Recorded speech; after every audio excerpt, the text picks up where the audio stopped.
Hi friends, good morning. দেখো আমি সকালবেলা উঠে গিয়ে আগে বেডশিটটা চেঞ্জ করে নিয়েছি। তোমরা সবাই ভালো আছো তো? আমি আপাতত ভালো আছি, এরপরে জানি না কেমন থাকবো। এইমাত্র সিনিয়র ডাক্তার দেখে গেল। সকালবেলাও এসছিলেন ডাক্তাররা, এখন সিনিয়র ডাক্তার এসছিলেন একজন। তো দেখে সিটি স্ক্যানের রিপোর্টটা মা সকালবেলা এসেছিলেন, মা এসে প্লেটটা এনে দিয়েছে আর এক্সরেও রিপোর্টে। তো আমার প্রেশারটা একটু হাই দেখছে বারবার, সেই জন্য অপারেট করতে পারছে না প্রেশারের জন্য। কারণ হাই বলতে ধরো নিচে 115, উপরে 171, মানে এতটাই হাই। ওই প্রেশারটার জন্য একটু সমস্যা হচ্ছে, নইলে এমনি বাকি হ্যাঁ পড়ে গেছে। তো সেই জন্য ওই কারণে একটুখানি ডিলে হবে প্রেশারটা হাই বলে। প্রেশারটা যদি নর্মাল হয়ে যায় তাহলে চেষ্টা করবেন ডাক্তাররা যত তাড়াতাড়ি সম্ভব অপারেট করার জন্য। আর ওনারা একটু রেখেও চেষ্টা করছেন, কারণ সমস্যা যেটা ইনফেকশানটার জন্যই মেনলি আমার অপারেশনটা এত তাড়াতাড়ি জরুরি। নইলে আগে তো আমার অনেকবারই স্টোন হয়েছে, যেগুলো আমার বেরিয়ে গেছে, বারবারই বললাম। তো দেখা যাক, জানি না, মানে একটার পর একটা কিছু না কিছু হয়েই যাচ্ছে। প্রেশারটা না কমলে তো কিছু করতে পারবে না ডাক্তাররা। উনি ওটাই বলে গেলেন যে এটা ওটিতে নিয়ে গিয়ে যদি কিছু হয়ে যায় তখন কী হবে তোমার। আমি বলছি তাড়াতাড়ি করে দিন। এবার জানি না কদিন থাকতে হবে, বলছে তো কমসে কম 3-4 দিন এখন মানে প্রেশারটাকে কন্ট্রোল করবে, তারপরে ওটি হবে। বড় শুধু মানে এরমভাবে থাকতে ভালোও লাগছে না, শরীর খুব খারাপও লাগছে। প্রেশারের জন্য মাথাটা সব সময় একটা কষ্ট হচ্ছে, সব সময় মাথাটা ভারী লাগছে, একটা কেমন আনইজি ফিল হচ্ছে। আর কিডনির ব্যথা তো আছে, স্টোনের ব্যথা তো প্রচণ্ড, সেটা তো জানোই। তবে এখন 2 দিন একটু ব্যথাটা কম আছে, এখানে তো ওষুধ দিচ্ছে। তো জানি না, আজকে মা সকালে এসেছিলো, অনেক বললাম রিপোর্ট এনে দিয়ে গেছে। তো মাকে আমি বিকেলে আসতে বারণ করেছি, মানে বাগনানের মাকে। আর কলকাতা মার তো শরীরটা খুব খারাপ, হাঁটুতে মারাত্মক ব্যথা, একা বেশি হাঁটাচলা করতে পারে না। তো আজকে ভাই আসতে পারবে না, ভাই যেহেতু আসতে পারবে না ওই জন্য মা আরও আসা হবে না।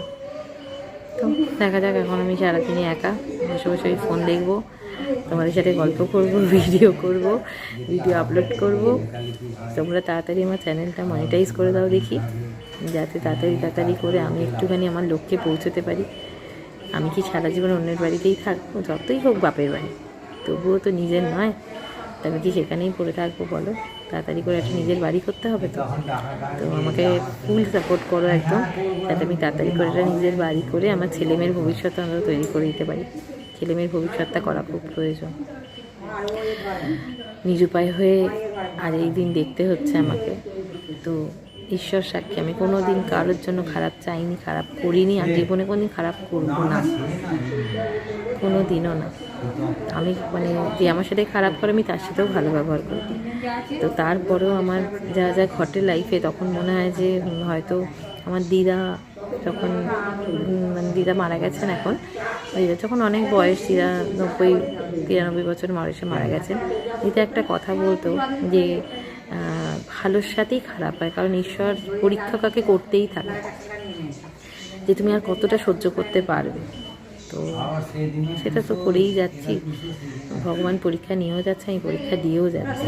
তো দেখো, যদি পারো তোমরা সবাই মিলে একটু শেয়ার করে সাপোর্ট করে আমাকে যদি এগিয়ে নিয়ে যাও।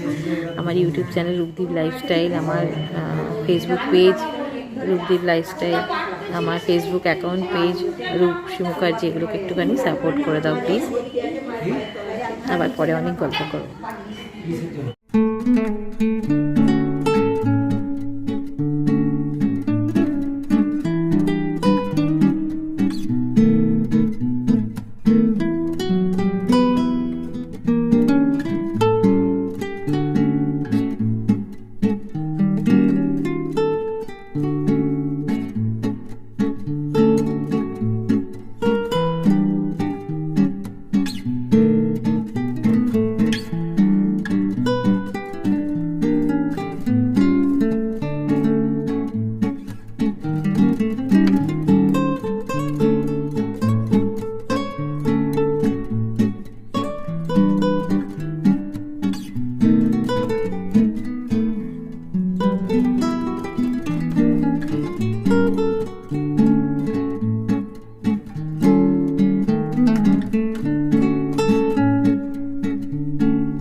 আজকে আবার ফিটনেসের জন্য গিয়েছিলাম। তো ফিটনেস মনে হয় প্রথমে বললেন যে নেফ্রোলজি দেখাতে হবে, কারণ ক্রিয়েটিনাইনটা একটু হাই এসছে। তারপরে এখন আবার ডাক্তার এসেছিলেন, বললেন যে কালকে হয়তো মেবি আমার অপারেশান হতেও পারে, নাও হতে পারে, কারণ মানে কালকে কয়েকজনের অপারেশান আছে। অনেক সময় অনেক রকম ফিটনেসের জন্য ক্যান্সেল হয়, তো হয়তো সেটা হলে আমাকে আর কি কালকেই করে দেবে, নইলে হয়তো পরশু দিন। তো এমনি ভয় পাচ্ছি না, শোনার পর থেকে যেন আমি আরও বেশি করে ভয় পাচ্ছি। ভালো লাগছে না একদম। মনে হচ্ছে আমি কিছু একটা করে এখান থেকে পালিয়ে চলে যাই। কিছু করার নেই, করাতে তো হবে। বাট এত অপারেশন হয়েছে, কোনোদিন আমি এরমভাবে ভয় পাইনি। আমি নিজেও বুঝতে পারছি না যে কেন আমার ভয় লাগছে, বা সিরিয়াসলি আমি নিজে বুঝতে পারছি না। মানে যারা আমার বন্ধুবান্ধব খুব ক্লোজ, আমার স্কুল লাইফের বা আমার কাছের রিলেটিভস যারা, তারা জানে যে আমার কত অপারেশন হয়েছে, কতগুলো। তো আমি যখন আমার সিজারও হয়েছিল, তো মা খুব ভয় পাচ্ছিল, আর আমি হাসতে হাসতে যাচ্ছিলাম। তো সবাই বলছিল ও ভয় পাচ্ছে না, এ ভয় পাচ্ছে। কিন্তু আমি জানি না, আমি একদম জানি না কেন আমার এত ভয় লাগছে, কী কারণে। যাই হোক, কিছু তো করার নেই, যেতেও হবে, অপারেশনও করাতে হবে। ভর্তি যখন হয়েছি,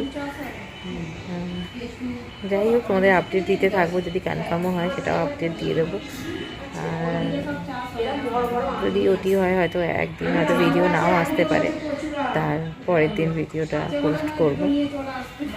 তোমরা প্রে করো যাতে আমার অপারেশনটা ঠিকঠাকভাবে হয়ে যায়, আমার ছেলেমেয়ের কাছে আমি তাড়াতাড়ি চলে যেতে পারি।